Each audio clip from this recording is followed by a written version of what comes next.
ফাতা-2 ইসরায়েলের জন্য চ্যালেঞ্জ। ইরানের ফাতা-2 ক্ষেপণাস্ত্র প্রচলিত ব্যালিস্টিক ক্ষেপণাস্ত্রের চেয়ে অনেক বেশি উন্নত। এর প্রধান বৈশিষ্ট্য হলো এটি উড়ার সময় দিক পরিবর্তন করতে পারে, যা এটিকে ইসরায়েলের ক্ষেপণাস্ত্র প্রতিরক্ষা ব্যবস্থার জন্য অত্যন্ত কঠিন একটি লক্ষ্যে পরিণত করেছে। ফাতা-2 এর বিশেষত্ব কি? ফাতা-2 এর উড্ডয়ন প্রক্রিয়া কয়েকটি ধাপে সম্পন্ন হয়। বুস্টার বিচ্ছিন্নকরণ। প্রথমে বুস্টার রকেট আলাদা হয়ে যায় এবং ওয়ারহেড বহনকারী গ্লাইড ভেহিকল স্বাধীনভাবে উঠতে শুরু করে। বায়ুমণ্ডলে পুনঃপ্রবেশ। প্রচণ্ড গতিতে বায়ুমণ্ডলে পুনঃপ্রবেশের সময় গ্লাইড ভেহিকল তার বায়ুগতীয় নকশা এবং ছোট তরল জ্বালানি ইঞ্জিন ব্যবহার করে অপ্রত্যাশিতভাবে ম্যানুভার করে। এটি সাধারণত ভূপৃষ্ঠ থেকে 12 থেকে 30 কিলোমিটার উপরে ওঠে। লক্ষ্যের দিকে অগ্রগমন। যখন এটি লক্ষ্যের কাছাকাছি আসে তখন এটি আরও নিচু অবস্থায় নেমে আসে এবং ম্যাক 5 এর বেশি গতিতে তীক্ষ্ণ ও এড়িয়ে যাওয়ার মতো ম্যানুভার করে। এই গতি, তৎপরতা এবং পরিবর্তনশীল উড়ন্ত পথ ফাতা-2কে ট্র্যাক করা বা ইন্টারসেপ্ট করা অত্যন্ত কঠিন করে তোলে। প্রচলিত ব্যালিস্টিক ক্ষেপণাস্ত্রগুলো একটি নির্দিষ্ট প্যারাবোলিক গতিপথ অনুসরণ করে, কিন্তু ফাতা-2 এই প্যাটার্ন ভেঙে দেয়। এটি হাইড্রোসাইন ফুয়েল দ্বারা চালিত।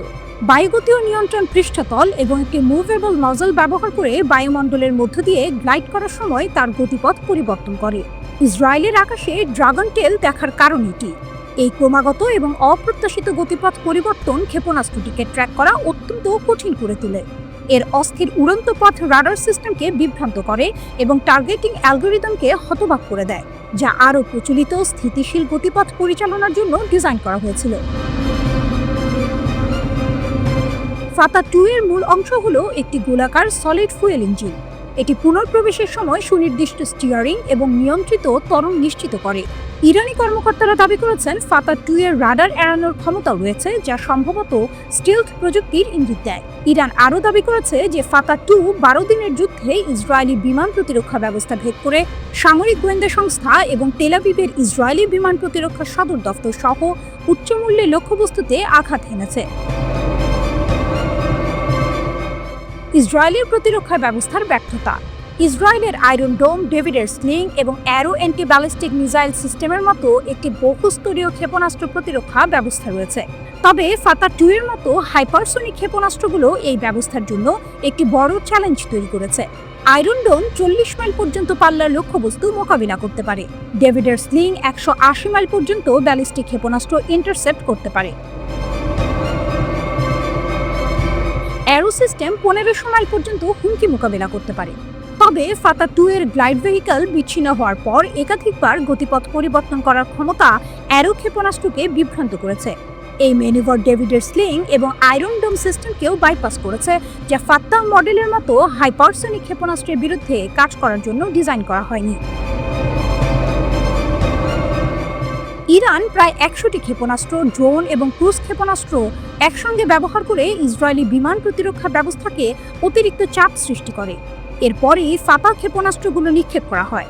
যদিও অ্যারো মিসাইল প্রতিরক্ষা ব্যবস্থা ইসরায়েলে পৌঁছানোর আগে অনেক ক্ষেপণাস্ত্র সফলভাবে ইন্টারসেপ্ট করেছে, তবুও অনেকগুলো ক্ষেপণাস্ত্র ইসরায়েলের আকাশ প্রতিরক্ষা ব্যবস্থার বাধা এড়িয়ে যায়।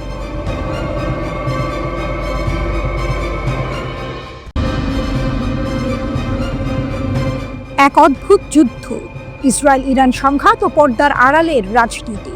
13 জুন 2025 ভোর 3টা। 200 এরও বেশি ইসরায়েলি যুদ্ধবিমান প্রবেশ করল ইরানের আকাশ সীমায়। তাদের লক্ষ্য ছিল 100টিরও বেশি পারমাণবিক, সামরিক এবং অবকাঠামো লক্ষ্যবস্তু। এটি ছিল একটি সমন্বিত হামলা। এরপরের 12 দিনের যুদ্ধকে কেউ কেউ বলছেন ইতিহাসের সবচেয়ে অদ্ভুত যুদ্ধ, কারণ এই যুদ্ধের 3 প্রধান পক্ষ, ইরান, ইসরায়েল ও মার্কিন যুক্তরাষ্ট্র, প্রত্যেকেই নিজেদের বিজয় দাবি করেছে। ইসরায়েল এই অভিযানের নাম দিয়েছিল অপারেশন রাইজিং লায়ন। ইসরায়েলি প্রধানমন্ত্রী নেতানিয়াহু দাবি করেন এটি ছিল আত্মরক্ষার পদক্ষেপ, কিন্তু অদ্ভুত বিষয় হলো ইরান কোনো ধরনের উস্কানি দেয়নি। ইসরায়েল হঠাৎ করে বোমা হামলা শুরু করে। গত 31 মে জাতিসংঘের পারমাণবিক পর্যবেক্ষণ সংস্থা IAEA এর একটি গোপনীয় প্রতিবেদন ফাঁস হয়েছিল। এতে উল্লেখ করা হয়েছিল যে ইরানের কাছে প্রায় 400 কেজি 60% সমৃদ্ধ ইউরেনিয়াম আছে, যা দিয়ে 10টি পারমাণবিক অস্ত্র তৈরি করা সম্ভব। ইরান পারমাণবিক অস্ত্র তৈরি না করলেও পারে, এই সম্ভাবনাকে কাজে লাগিয়ে আমেরিকা ও ইসরায়েল ইরানকে লক্ষ্যবস্তু বানায়। এই হামলার পেছনে আরও দুটি গুরুত্বপূর্ণ বিষয় কাজ করেছে। প্রথমত, ডোনাল্ড ট্রাম্পের হাতে ইরানের সঙ্গে করা পূর্ববর্তী পরমাণু চুক্তি বাতিল হওয়া। দ্বিতীয়ত, ইসরায়েলের প্রধানমন্ত্রী বেনিয়ামিন নেতানিয়াহুর বিরুদ্ধে নিজ দেশে চলা দুর্নীতির মামলা। 13 জুন রাতে ইরান ডজন ডজন ক্ষেপণাস্ত্র ও ড্রোন দিয়ে ইসরায়েলকে পাল্টা হামলা দেয়। বেশিরভাগ হামলা প্রতিহত হলেও তেল আবিব ও জেরুজালেমের কিছু স্থান আঘাতপ্রাপ্ত হয়। এরপর দুদেশ একে অপরের ওপর হামলা চালাতে থাকে, যেখানে উভয় পক্ষে হতাহতের ঘটনা ঘটে। 19 জুন ডোনাল্ড ট্রাম্প ইরানকে পারমাণবিক চুক্তি করার জন্য 2 সপ্তাহের সময় দেয়, কিন্তু মাত্র 2 দিন পরেই 21 জুন রাতে প্রায় 125টি মার্কিন বিমান ইরানের আকাশসীমায় প্রবেশ করে। তাদের লক্ষ্য ছিল ইরানের 3টি প্রধান পারমাণবিক স্থাপনা, ফোর্ডো, নাতানজ এবং ইস্পাহান। এই স্থাপনাগুলো মাটির অনেক গভীরে অবস্থিত হওয়ায় প্রচলিত বোমা দিয়ে ধ্বংস করা কঠিন ছিল। তাই তাদের ওপর বাংকার বাস্টার বোমা ব্যবহার করা হয়, যা 60 মিটারের বেশি গভীরে প্রবেশ করতে সক্ষম। মার্কিন যুক্তরাষ্ট্র এই প্রথম কোনো সংঘাতে এই ধরনের বোমা ব্যবহার করল। এই মিশনে ব্যবহৃত B-2 স্টেলথ বোমার বিমানটি 35 ঘন্টা উড়ে এই হামলা চালায়। ইস্পাহান পরমাণু কেন্দ্রকে লক্ষ্য করে সাবমেরিন থেকে টমাহক ক্ষেপণাস্ত্র নিক্ষেপ করা হয়েছিল। এই হামলার পর ডোনাল্ড ট্রাম্প এটিকে সফল সামরিক অভিযান হিসেবে ঘোষণা করেন এবং দাবি করেন ইরানের পারমাণবিক সমৃদ্ধকরণ স্থাপনাগুলো সম্পূর্ণ ধ্বংস হয়ে গেছে। 23 জুন ইরান পাল্টা হামলা চালায় কাতারের আল উদেইদ আমেরিকান বিমান ঘাঁটিতে। মধ্যপ্রাচ্যে এটি মার্কিন যুক্তরাষ্ট্রের সবচেয়ে বড় সামরিক ঘাঁটি। ইরান 19টি ক্ষেপণাস্ত্র নিক্ষেপ করলেও মাত্র একটি বিমান ঘাঁটিতে আঘাত হানে। এতে বড় ধরনের ক্ষতি না হলেও মধ্যপ্রাচ্যের আকাশপথে সব ধরনের বিমান চলাচল প্রায় 8 থেকে 10 ঘন্টার জন্য বন্ধ হয়ে যায়। অনেকেই তখন তৃতীয় বিশ্বযুদ্ধের আশঙ্কা করছিলেন। কিন্তু এর পরের দিনই হঠাৎ করে যুদ্ধ থেমে যায়। ডোনাল্ড ট্রাম্প সম্পূর্ণ যুদ্ধবিরতির ঘোষণা করেন। সবার মনে প্রশ্ন জাগে, কি হচ্ছে? ভূ রাজনৈতিক বিশেষজ্ঞরা মনে করেন ইরান এই যুদ্ধ চালিয়ে যেতে চায়নি, কিন্তু ইসরায়েল আগে হামলা করায় ইরান তার জনগণকে বোঝাতে চেয়েছিল যে তারা যথাযথ পাল্টা জবাব দিয়েছে। 23 জুনের হামলায় ইরান কাতার ও মার্কিন যুক্তরাষ্ট্রকে আগাম সতর্ক করেছিল, যার ফলে মার্কিন যুক্তরাষ্ট্র তাদের বেশিরভাগ বিমান সরিয়ে নিতে পেরেছিল এবং ক্ষয়ক্ষতির পরিমাণ কম হয়েছিল। ইরানের সর্বোচ্চ নেতা দাবি করেন তাদের পারমাণবিক স্থাপনার তেমন ক্ষতি হয়নি এবং তারা যুদ্ধে জয়ী হয়েছেন। অন্যদিকে ট্রাম্প নিজেকে যুদ্ধ থামানোর নায়ক হিসেবে উপস্থাপন করেন এবং নোবেল পুরস্কারের দাবি করেন। ইসরায়েলি প্রধানমন্ত্রী নেতানিয়াহু নিজেকে বিজয়ী দাবি করেন ইসরায়েল ইরানের সব পারমাণবিক স্থাপনা ধ্বংস করে দিয়েছে। ইসরায়েলিদের মধ্যে 70% এই হামলাকে সমর্থন করে। মজার ব্যাপার হলো, ইসরায়েলি বেনিয়ামিন নেতানিয়াহুর বিরুদ্ধে দুর্নীতির 3টি মামলা চলছে। গাজা ও লেবানন যুদ্ধের কারণে এই বিচার বারবার বিলম্বিত হচ্ছিল। ইরান আক্রমণের মাত্র 10 দিন আগে 3 জুন নেতানিয়াহুর দুর্নীতির মামলার জেরা শুরু হয়েছিল। ইসরায়েলের চ্যানেল 12-এর এক জরিপ অনুযায়ী 55% ইসরায়েলি মনে করেন যে নেতানিয়াহু গাজা যুদ্ধ চালিয়ে যাচ্ছেন শুধু ক্ষমতা ধরে রাখার জন্য। সাবেক IDF জেনারেল ইসরায়েল জিভো নেতানিয়াহুকে ইচ্ছাকৃতভাবে গাজা যুদ্ধ চালিয়ে যাওয়ার জন্য অভিযুক্ত করেছেন, যাতে তিনি জেল এড়াতে পারেন। এই পরিস্থিতিতে প্রশ্ন ওঠে, ইরানকে তবে ইসরায়েলি প্রধানমন্ত্রীর দুর্নীতির বিচার বিলম্বিত করার জন্য আক্রান্ত হয়েছিল? 26 জুন ডোনাল্ড ট্রাম্প ইসরায়েলকে নেতানিয়াহুর দুর্নীতির বিচার বাতিল করার নির্দেশ দেন। জবাবে নেতানিয়াহু ট্রাম্পকে ধন্যবাদ জানান। যুদ্ধের সমাপ্তি কে কাকে মানালো? এই 12 দিনের যুদ্ধে জড়িত অন্তত 2টি দেশেরই যুদ্ধ চালিয়ে যাওয়ার আগ্রহ ছিল না। ট্রাম্পের প্রধান উদ্দেশ্য ছিল নিজেকে নায়ক হিসেবে তুলে ধরে নোবেল পুরস্কার জেতা। তাই তিনি নেতানিয়াহুকে যুদ্ধবিরতিতে রাজি করান। কাতার ইরানের সঙ্গে মধ্যস্থতা করে এবং ইরান মার্কিন যুক্তরাষ্ট্রকে জানায় যে তারা আর হামলা চালাবে না। জবাবে আমেরিকা কোনো ঘাঁটিতে হামলা না করার প্রতিশ্রুতি দেয় এবং ইরান যুদ্ধবিরতিতে রাজি হয়। পারমাণবিক কর্মসূচির ভবিষ্যৎ ও আসল কারণ। ট্রাম্প দাবি করেছেন ইরানের পারমাণবিক কর্মসূচি সম্পূর্ণ ধ্বংস হয়ে গেছে, কিন্তু পেন্টাগনের ডিফেন্স ইন্টেলিজেন্স এজেন্সির প্রাথমিক মূল্যায়ন অনুযায়ী হামলার ফলে কেবল 3টি পারমাণবিক স্থাপনার উপরের কাঠামো ক্ষতিগ্রস্ত হয়েছে। বোমা ও ক্ষেপণাস্ত্রগুলো সেন্ট্রিফিউজ এবং উচ্চ সমৃদ্ধ ইউরেনিয়াম সম্পূর্ণ ধ্বংস করতে পারেনি। তাদের মতে হামলার আগেই সমৃদ্ধ ইউরেনিয়াম নিরাপদ স্থানে সরিয়ে নেওয়া হয়েছিল এবং এই 12 দিনের যুদ্ধ ইরানের পারমাণবিক কর্মসূচিকে কয়েক মাস বিলম্বিত করেছে মাত্র। প্রশ্ন হলো, এই যুদ্ধের পর ইরান কি পারমাণবিক অস্ত্র তৈরি বন্ধ করবে, নাকি আরও জোরে সোরে এগোবে? ইরানের দৃষ্টিকোণ থেকে তারা এখন দেখেছে যে পারমাণবিক অস্ত্রের সন্দেহ থাকলে যে কোনো দেশ তাদের আক্রমণ করতে পারে, কিন্তু যদি তাদের সত্যিই পারমাণবিক অস্ত্র থাকে তাহলে কেউ আক্রমণ করার সাহস করবে না। উত্তর কোরিয়া এর প্রকৃষ্ট উদাহরণ। ওয়াশিংটনের আর্মস কন্ট্রোল অ্যাসোসিয়েশন মনে করে সামরিক হামলা কেবল ইরানের পারমাণবিক অস্ত্র তৈরির সংকল্পকে আরও শক্তিশালী করবে। যদিও ইরানের আনুষ্ঠানিক দাবি তাদের পারমাণবিক কর্মসূচি বেসামরিক ও শান্তিপূর্ণ উদ্দেশ্যে। সুপ্রিম লিডার খামেনি 2003 সালে পারমাণবিক অস্ত্র কর্মসূচি স্থগিতের ফতোয়া জারি করেছিলেন, যা আনুষ্ঠানিকভাবে এখনও বাতিল হয়নি। মার্চ 2025-এ মার্কিন director of national intelligence Tulsi Gabbard মার্কিন কংগ্রেসে সাক্ষ্য দিয়েছিলেন যে ইরান পারমাণবিক অস্ত্র তৈরি করছে না, কিন্তু ইসরায়েলের হামলার পর তিনি মত পাল্টে বলেন ইরান সত্যিই পারমাণবিক অস্ত্র তৈরি করছে এবং কয়েক সপ্তাহের মধ্যেই তা প্রস্তুত হতে পারে।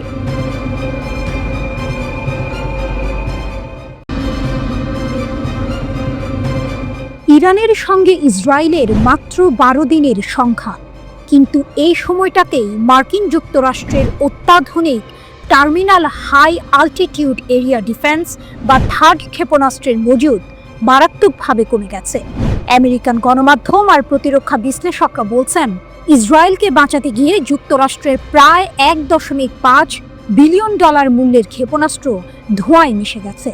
নিউজউইক ম্যাগাজিন সরকারি সূত্রের বরাত দিয়ে জানিয়েছে আমেরিকা তার উন্নত ক্ষেপণাস্ত্র প্রতিরক্ষা ব্যবস্থার একটি বড় অংশ ইসরায়েলের সুরক্ষায় ব্যবহার করেছে, কিন্তু এর ফলাফল নিয়ে প্রশ্ন উঠেছে। শুধু তাই নয়, যুক্তরাষ্ট্রের নিজেদের কৌশলগত মজুদের ওপর এর মারাত্মক প্রভাব পড়েছে। লকহিড মার্টিন নামের এক অস্ত্র প্রস্তুতকারক সংস্থা এই থার্ড ক্ষেপণাস্ত্র তৈরি করে। এটি ইসরায়েলের প্রতিরক্ষা ব্যবস্থার একটি গুরুত্বপূর্ণ অংশ, যা ইরান ও ইয়েমেন থেকে আসা মধ্যম পাল্লার ব্যালিস্টিক ক্ষেপণাস্ত্র আটকাতে সক্ষম। এই ব্যবস্থা পৃথিবীর বায়ুমণ্ডলের ভেতরে বা বাইরে উভয় স্থানেই স্বল্প, মধ্যম ও মাঝারি পাল্লার ব্যালিস্টিক ক্ষেপণাস্ত্রকে লক্ষ্যবস্তু করতে পারে। থার্ড হিট টু কিল পদ্ধতি ব্যবহার করে, অর্থাৎ এটি কোনো বিস্ফোরক ওয়ারহেড ছাড়াই কেবল গতিশক্তির মাধ্যমে ক্ষেপণাস্ত্রকে ধ্বংস করে। এটি 150 কিলোমিটার পর্যন্ত উচ্চতায় এবং 150 থেকে 200 কিলোমিটার পাল্লার মধ্যে ক্ষেপণাস্ত্র আটকাতে পারে। 8টি ব্যাটারি, প্রায় 400 ক্ষেপণাস্ত্র। মার্কিন সামরিক বাহিনী 8টি থার্ড ব্যাটারি পরিচালনা করে, যেখানে মোট প্রায় 350 থেকে 400টি ইন্টারসেপ্টর ক্ষেপণাস্ত্র থাকে। 8ম ব্যাটারিটি 20 জুন ইরানের বিরুদ্ধে ইসরায়েলি আগ্রাসনের সময় সক্রিয় করা হয়েছিল এবং এটি হাইপারসনিক ক্ষেপণাস্ত্র প্রতিরোধ করতে সক্ষম। 2025 সালের জুনে ইরানের সাথে সংঘর্ষের সময় এই মার্কিন পরিচালিত সিস্টেমগুলো গুরুত্বপূর্ণ ভূমিকা পালন করে, যদিও তাদের সঠিক অবস্থান গোপন রাখা হয়েছে। প্রতিটি থার্ড ব্যাটারিতে সাধারণত 6টি ট্রাক মাউন্টেড লঞ্চার থাকে, যার প্রতিটিতে 8টি ইন্টারসেপ্টর মিসাইল থাকে, অর্থাৎ একটি ব্যাটারিতে মোট 48টি ইন্টারসেপ্টর থাকে। বিশ্বের সবচেয়ে উন্নত ক্ষেপণাস্ত্র প্রতিরক্ষা ব্যবস্থা হওয়া সত্ত্বেও ইয়েমেনি ব্যালিস্টিক ক্ষেপণাস্ত্র হামলার বিরুদ্ধে থার্ড এর কার্যকারিতা মিশ্র ছিল। কিছু বাধা সফল হলেও গুরুত্বপূর্ণ ব্যর্থতাও ঘটেছে। 2025 সালের মার্চ মাসের শেষ পর্যন্ত 6টি ইয়েমেনি ক্ষেপণাস্ত্র সফলভাবে আটকানোর খবর পাওয়া গেছে, কিন্তু 4 ও 9 মে থার্ড বেনগুরিয়ন বিমানবন্দর লক্ষ্য করে আসা ক্ষেপণাস্ত্র আটকাতে ব্যর্থ হয়। থার্ড ও অ্যারো উভয় সিস্টেমের কার্যকারিতা নিয়ে মার্কিন ও ইসরায়েলি কর্মকর্তারা দাবি করলেও ইয়েমেন প্রতিশোধমূলক অভিযানের অংশ হিসেবে বেনগুরিয়ন বিমানবন্দরকে লক্ষ্যবস্তু করেই চলেছে। চলমান হুমকি এবং দুর্বলতার কারণে প্রায় সব আন্তর্জাতিক বিমান সংস্থা ইসরায়েলের ফ্লাইট স্থগিত করেছে। ইরানের ক্ষেপণাস্ত্র হামলায় ব্যর্থতা। ইরানের বিরুদ্ধে 12 দিনের যুদ্ধের সময় থার্ড এর কার্যকারিতা উল্লেখযোগ্যভাবে খারাপ হয়। এর মূল কারণ ছিল এর কম বাধাদান হার এবং মার্কিন ও ইসরায়েলি ইন্টারসেপ্টর মজুদের দ্রুত হ্রাস। আগ্রাসনের আগে অধিকৃত ফিলিস্তিনি অঞ্চলে প্রায় 100টি থার্ড ইন্টারসেপ্টর ক্ষেপণাস্ত্র মোতায়েন করা হয়েছিল, কিন্তু ইরান প্রতিশোধমূলক অভিযানে 370 থেকে 500টি ব্যালিস্টিক ক্ষেপণাস্ত্র নিক্ষেপ করে, যা থার্ডের উপলব্ধ ক্ষমতার চেয়ে অনেক বেশি ছিল। যুদ্ধের প্রথম দিকে ইরান ইচ্ছাকৃতভাবে শত্রুর বিমান প্রতিরক্ষা ব্যবস্থা শেষ করার জন্য পুরনো তরল জ্বালানিযুক্ত ব্যালিস্টিক ক্ষেপণাস্ত্র ব্যবহার করে। ইসরায়েলের ইন্টারসেপ্টর সরবরাহ যখন উল্লেখযোগ্যভাবে কমে যায়, তখনই তারা আরও উন্নত ও কৌশলগত ক্ষেপণাস্ত্র ব্যবহার করে। জর্ডানের আলোকচিত্রী জায়েদ এম আল আব্বাসির একটি ওপেন সোর্স বিশ্লেষণ অনুমান করেছে যে ইসরায়েল 20টিরও বেশি ইরানি ক্ষেপণাস্ত্র ব্যারেজের মধ্যে মাত্র একটিতে 39টি থার্ড, 34টি অ্যারো 3 এবং 9টি অ্যারো 2 ইন্টারসেপ্টর ব্যবহার করেছে। ইন্টারসেপ্টর ব্যবহারের এত উচ্চ হারের কারণে বিশ্লেষকরা মনে করেন যে সংঘাতের প্রথম 4 থেকে 5 দিনের মধ্যে থার্ড ব্যাটারিগুলো সম্ভবত তাদের ক্ষেপণাস্ত্র সরবরাহ শেষ করে দিয়েছে। ইসরায়েলি সংবাদ মাধ্যম হারেজ ইসরায়েলি সামরিক সূত্রের বরাত দিয়ে জানিয়েছে যে প্রায় 200টি আমেরিকান এবং ইসরায়েলি ইন্টারসেপ্টর ক্ষেপণাস্ত্র উৎক্ষেপণ করা হয়েছে, যার আনুমানিক ব্যয় 5 বিলিয়ন শেকেল, প্রায় $1.5 বিলিয়ন।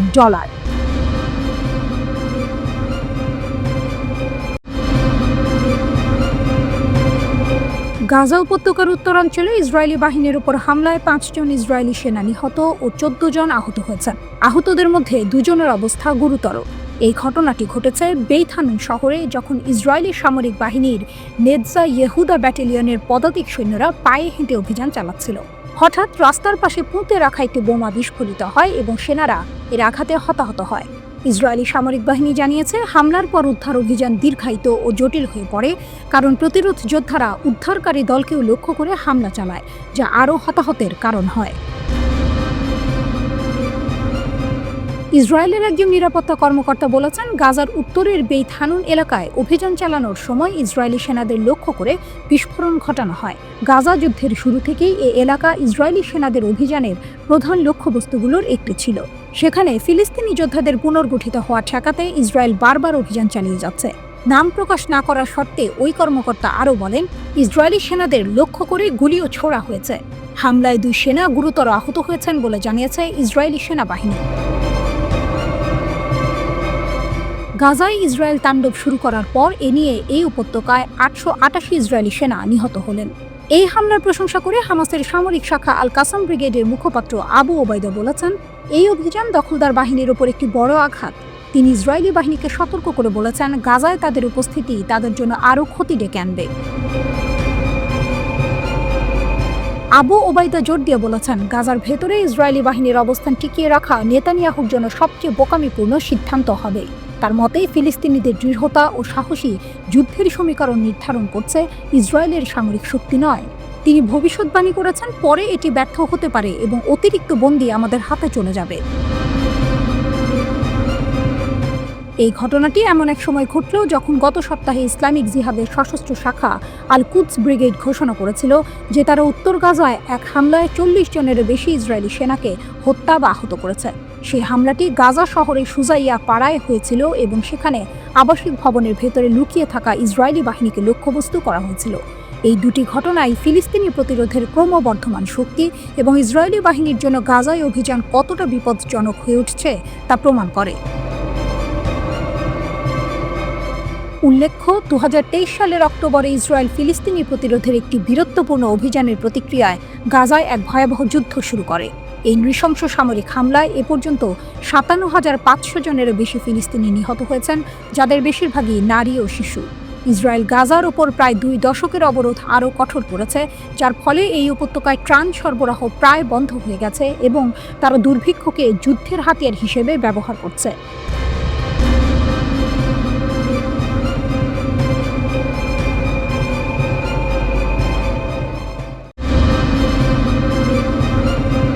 লোহিত সাগরে ইসরায়েল সংশ্লিষ্ট জাহাজ ডুবিয়ে দিল ইয়েমেনের সশস্ত্র বাহিনী, উত্তেজনা তুঙ্গে। রিপোর্ট আল মায়াদিনের। লোহিত সাগরে নতুন করে উত্তেজনা ছড়িয়েছে। ইয়েমেনের সশস্ত্র বাহিনী ঘোষণা করেছে তারা ম্যাজিক সিস্টেমের একটি ইসরায়েল সংশ্লিষ্ট জাহাজকে সফলভাবে ডুবিয়ে দিয়েছে। এটি লোহিত সাগরে ইসরায়েলি স্বার্থের ওপর ইয়েমেনের একটি বড় আঘাত। ওয়াইএএফ এর মুখপাত্র ব্রিগেডিয়ার জেনারেল ইয়াহিয়া সারি জানিয়েছেন, সতর্ক করা সত্ত্বেও জাহাজটি ইসরায়েলের সঙ্গে সহযোগিতা করায় এবং ফিলিস্তিনি বন্দরে প্রবেশ নিষেধাজ্ঞা অমান্য করায় এই হামলা চালানো হয়েছে। কিভাবে ডুবল ম্যাজিক সিস? সারি জানান, লোহিত সাগরে ম্যাজিক সিস জাহাজটিকে লক্ষ্য করে একটি সুনির্দিষ্ট সামরিক অভিযান চালানো হয়। এই অভিযানে 2টি মনুষ্যবিহীন নৌকা, 5টি ব্যালিস্টিক ও ক্রুজ ক্ষেপণাস্ত্র এবং 3টি ড্রোন ব্যবহার করা হয়। সারির মতে এই সমন্বিত হামলায় জাহাজটি সরাসরি আঘাতপ্রাপ্ত হয় এবং প্রথমে ডুবে যাওয়ার ঝুঁকিতে পড়ে। পরে তিনি নিশ্চিত করেন যে ম্যাজিক সিস সম্পূর্ণরূপে সমুদ্রের গভীরে তলিয়ে গেছে। হামলার আগে জাহাজের ক্রুদের নিরাপদে জাহাজ ত্যাগ করার অনুমতি দেওয়া হয়েছিল। ইয়েমেনি নৌবাহিনীর বারবার সতর্কীকরণ এবং সতর্কতা জারি করার পরও জাহাজটি সেগুলো উপেক্ষা করায় এই হামলা চালানো হয়।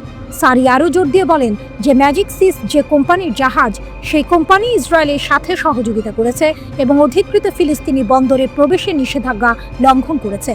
তাই ওয়াইএএফ এই কোম্পানি পরিচালিত যে কোনো জাহাজকে আটকাতে পিছপা হবে না এবং কোম্পানিকে সম্পূর্ণ দায়িত্ব বহন করতে হবে। তাদের জাহাজ আমাদের নাগালের মধ্যে যেখানেই আসুক না কেন তাদের বৈধ লক্ষ্যবস্তু থাকবে, সারি হুঁশিয়ারি দেন।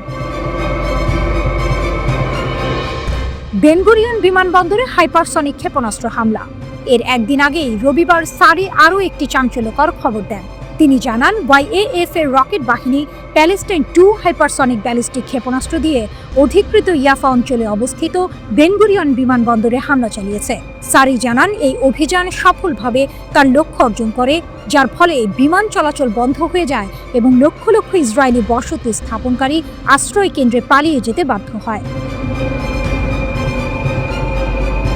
মুখপাত্র আরও বলেন যে এই অভিযান ছিল নিপীড়িত ফিলিস্তিনি জনগণ এবং তাদের প্রতিরোধ যোদ্ধাদের সমর্থনে এবং গাজা উপত্যকায় ইসরায়েল কর্তৃক চলমান গণহত্যার প্রতিক্রিয়ায় প্রতিশোধমূলক হামলা ও ইয়েমেনের প্রতিরোধের ক্ষমতা। মাত্র কয়েক ঘন্টা পরে 7 জুলাই ভোরে ইয়েমেনের হোদেইদা শহরে কমপক্ষে 20টি ইসরায়েলি বিমান হামলা চালানো হয়। আল মায়াদিনের সংবাদদাতা জানিয়েছেন, ইয়েমেনি বিমান প্রতিরক্ষা বাহিনী আক্রমণের একটি উল্লেখযোগ্য অংশ প্রতিহত করতে সক্ষম হয়।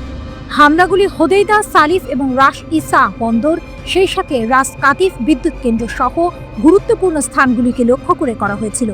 ইসরায়েলি মিডিয়াও নিশ্চিত করেছে যে এই অবকাঠামোগুলোতে এর আগে 3 বার ইসরায়েলি দখলদার বাহিনী আঘাত হেনেছে।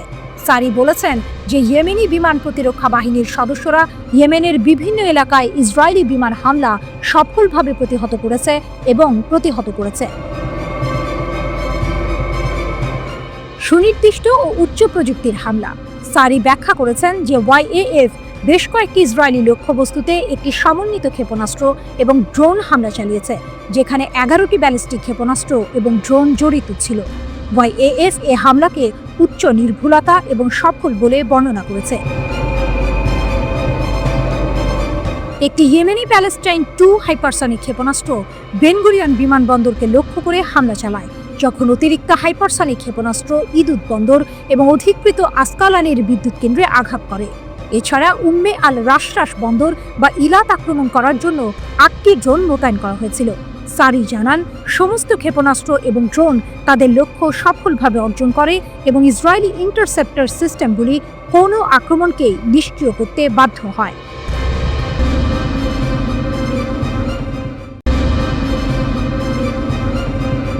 ইয়েমেনের সশস্ত্র বাহিনীর মুখপাত্র ঘোষণা করেছেন তারা ইসরায়েলের বেন গুরিয়ন বিমানবন্দরে একটি অত্যাধুনিক হাইপারসনিক ব্যালিস্টিক ক্ষেপণাস্ত্র হামলা চালিয়েছে।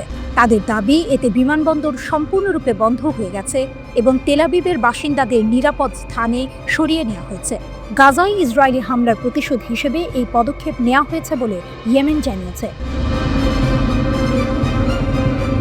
ইয়াহিয়া সারি এই ঘোষণা দেন। তিনি জানান, তেল আবিবের কাছে অবস্থিত ইসরায়েলের সবচেয়ে ব্যস্ততম বেন গুরিয়ন বিমানবন্দরকে 6 জুলাই সকালে একটি হাইপারসনিক ব্যালিস্টিক ক্ষেপণাস্ত্র দিয়ে লক্ষ্যবস্তু করা হয়। এই অভিযান পুরোপুরি সফল হয়েছে বলেও তিনি দাবি করেন। সারি আরও বলেন, যতক্ষণ ইসরায়েল গাজায় আক্রমণ চালাবে এবং অবরোধ বজায় রাখবে, ততক্ষণ ইয়েমেন ইসরায়েলি লক্ষ্যবস্তুতে হামলা চালিয়ে যাবে। একই সঙ্গে আগামী দিনে যে কোনো পরিস্থিতির জন্য ইয়েমেনের সশস্ত্র বাহিনী প্রস্তুত রয়েছে বলেও তিনি হুঁশিয়ারি দেন। গত কয়েক মাস ধরে ইয়েমেন বারবার বেনগুরিয়ান বিমানবন্দরে ক্ষেপণাস্ত্র হামলা চালিয়েছে। এর পাশাপাশি লোহিত সাগরে ইসরায়েল সংযুক্ত জাহাজের বিরুদ্ধেও নৌ অভিযান চালানো হয়েছে। ইসরায়েল এবং যুক্তরাষ্ট্রের তীব্র বিমান হামলা সত্ত্বেও ইয়েমেন গাজার সমর্থনে তাদের অভিযান অব্যাহত রয়েছে। ইসরায়েলি সামরিক বাহিনী এক সংক্ষিপ্ত বিবৃতিতে জানায়, হামলার সময় তাদের আকাশ প্রতিরক্ষা ব্যবস্থা সক্রিয় ছিল এবং তারা হামলার প্রতিরোধে কাজ করেছে। এই ঘটনার মাত্র এক সপ্তাহ আগেই ইয়েমেনি সেনাবাহিনী বেনগুরিয়ন বিমানবন্দর লক্ষ্য করে ব্যালিস্টিক ক্ষেপণাস্ত্র হামলার দায় স্বীকার করে। ১ জুলাই আল মাসিরাহ টিভিতে প্রচারিত এক টেলিভিশন বিবৃতিতে ইয়েমেনের সামরিক মুখপাত্র ব্রিগেডিয়ার জেনারেল ইয়াহিয়া সারি বলেন, তেল আবিবের বেনগুরিয়ন বিমানবন্দর লক্ষ্য করে আমরা প্যালেস্টাইন 2 নামের একটি হাইপারসনিক ব্যালিস্টিক ক্ষেপণাস্ত্র ব্যবহার করে একটি বিশেষ সামরিক অভিযান পরিচালনা করেছি। তিনি জানান, ওই হামলা সফলভাবে লক্ষ্যে পৌঁছেছিল, যার ফলে মিলিয়ন খানেক দখলদার আশ্রয়কেন্দ্রে ছুটে যায় এবং বিমানবন্দরের কার্যক্রমে বিশৃঙ্খলা সৃষ্টি হয়। অন্যদিকে লেবাননের প্রতিরোধ আন্দোলন হিজবুল্লাহর মহাসচিব শেখ নাইম কাশেম ঘোষণা করেছেন, তারা কখনোই ইসরায়েলের সঙ্গে সম্পর্ক স্বাভাবিকীকরণ মেনে নেবে না। আশুরার দিনে দেয়া এক ভাষণে তিনি বলেন, হিজবুল্লাহ লেবাননকে ইসরায়েলি আগ্রাসন থেকে রক্ষা করে যাবে।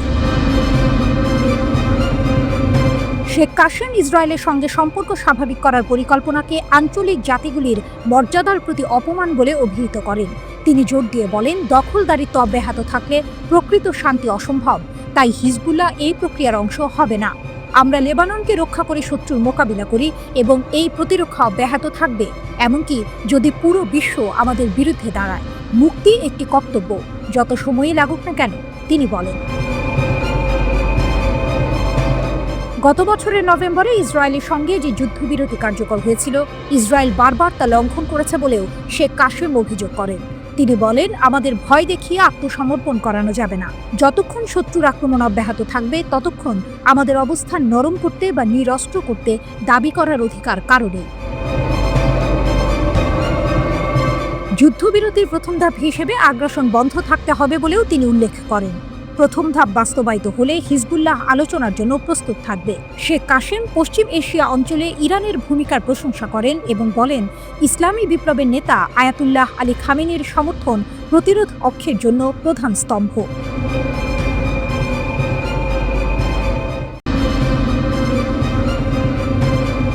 গাজায় রক্তক্ষয়ী সংঘর্ষ, ইসরায়েলি বাহিনীর 3 সদস্য নিহত, প্রতিরোধের পাল্টা জবাব।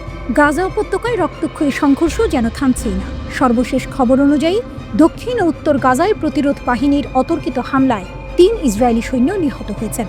ইসরায়েলি দখলদার বাহিনীও এই হতাহতের ঘটনা নিশ্চিত করেছে, যা তাদের জন্য এক বড় ধাক্কা।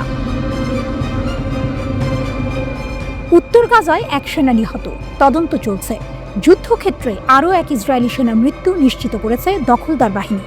উত্তর গাজা উপত্যকায় যুদ্ধ সম্পর্কিত অপারেশনাল দুর্ঘটনার অজুহাত দিলেও জানা গেছে, নর্দার্ন ব্রিগেডের 19 বছর বয়সী কমব্যাট ইঞ্জিনিয়ারিং সৈনিক সার্জেন্ট ইয়ার এলিহেও রাতে প্রতিরোধ বাহিনীর হামলায় নিহত হয়েছেন। ইসরায়েলি সামরিক বাহিনী ঘটনার তদন্তের কথা বললেও প্রতিরোধের দাবি এর পেছনে বড় ভূমিকা রাখছে। খান ইউনিসে রকেটের আঘাতে 2 সেনার মৃত্যু। শুধু উত্তর গাজাই নয়, দক্ষিণ গাজার খান ইউনিসেও ইসরায়েলি বাহিনীর উপর নেমে এসেছে আঘাত। ইসরায়েলি গণমাধ্যম সূত্রের খবর, ট্যাঙ্ক বিরোধী রকেটের আঘাতে গোলানি ব্রিগেডের 2 সৈন্য নিহত হয়েছেন। গাজার প্রতিরোধ বাহিনী যে কতটা তৎপর তা এই ঘটনা থেকেই স্পষ্ট। গাজায় নিরাপত্তা ঘটনার ঘন ঘটা। গাজা উপত্যকা জুড়ে অন্তত 4টি নিরাপত্তা ঘটনার খবর পাওয়া গেছে। এর মধ্যে 2টি বেইত হানুন এবং 1টি খান ইউনিসে ঘটেছে। চতুর্থ ঘটনাটি তদন্তাধীন। ইসরায়েলি গণমাধ্যম একটি খুবই কঠিন ঘটনার কথা উল্লেখ করেছে, যা সমাধান করতে 5 ঘন্টা সময় লেগেছে। কিন্তু সামরিক মিডিয়া ব্ল্যাকআউটের কারণে বিস্তারিত জানা যায়নি। এতে বোঝা যায় গাজার পরিস্থিতি কতটা জটিল এবং ইসরায়েলি বাহিনী কতটা চাপে আছে। প্রতিরোধ বাহিনীর পাল্টা জবাব। মর্টার হামলা ও ড্রোন আটক। এদিকে হামাসের সামরিক শাখা আল কাসাম ব্রিগেড দক্ষিণ গাজা উপত্যকার আল সাতার এলাকায় ইসরায়েলি দখলদার বাহিনীর ওপর মর্টার শেল হামলা চালিয়েছে। এই হামলার পর ইসরায়েলি গণমাধ্যম খান ইউনিসে খুবই কঠিন ঘটনা এবং হেলিকপ্টার থেকে প্রচণ্ড গুলিবর্ষণের খবর দিয়েছে। আল কাসাম ব্রিগেড নীর ইজাক এবং মিফতাহিমের বসতিগুলোতেও হামলা চালিয়েছে। ফিলিস্তিনি ইসলামিক জিহাদের সামরিক শাখা আল আকসা ব্রিগেড ও উত্তর খান ইউনিসের ৫ নম্বর স্ট্রিটে দখলদার সৈন্য ও যানবাহনের ওপর ভারী মর্টার হামলা চালিয়েছে। শুধু তাই নয়, তাদের যোদ্ধারা খান ইউনিসের ওপর গোয়েন্দা অভিযান চালানোর সময় একটি ইসরায়েলি ইভো ম্যাক্স ড্রোনও আটক করেছে। এটি নিঃসন্দেহে ইসরায়েলি বাহিনীর জন্য একটি বড় ধাক্কা, কারণ এর মাধ্যমে তাদের গোয়েন্দা তথ্য ফাঁস হওয়ার সম্ভাবনা রয়েছে। প্রতিরোধ অভিযান জোরদার, ইসরায়েলি জানে আঘাত। ফিলিস্তিনি প্রতিরোধ গোষ্ঠীগুলো গাজায় ইসরায়েলি যানবাহন লক্ষ্য করে একাধিক সফল অভিযান চালিয়েছে। আল কুদস ব্রিগেড খান ইউনিসের উত্তরে একটি ইসরায়েলি কমান্ড ও কন্ট্রোল সদর দপ্তরে রকেট হামলা চালিয়ে সরাসরি আঘাত হেনেছে। তারা popular front for the liberation of প্যালেস্টাইনের সামরিক শাখার সাথে যৌথভাবে পশ্চিম আল সাতার এলাকায় ইসরায়েলি বাহিনীর ওপর মর্টার হামলা চালিয়েছে।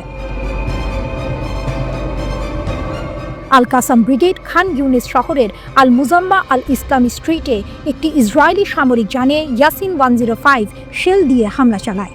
এই হামলায় যানটিতে আগুন ধরে যায় এবং হতাহতদের সরিয়ে নিতে হেলিকপ্টার নামাতে হয়। ফিলিস্তিনি প্রতিরোধ যোদ্ধারা গাজা উপত্যকার অভ্যন্তরে ইসরায়েলি বাহিনীর ওপর আক্রমণ চালিয়ে যাচ্ছে, যার ফলে ইসরায়েলি সামরিক বাহিনীর হতাহতের সংখ্যা বেড়েই চলেছে। এই চলমান আল আকসা ফ্লাড অভিযান ইসরায়েলি বাহিনীর জন্য এক দুঃস্বপ্ন হয়ে দাঁড়িয়েছে।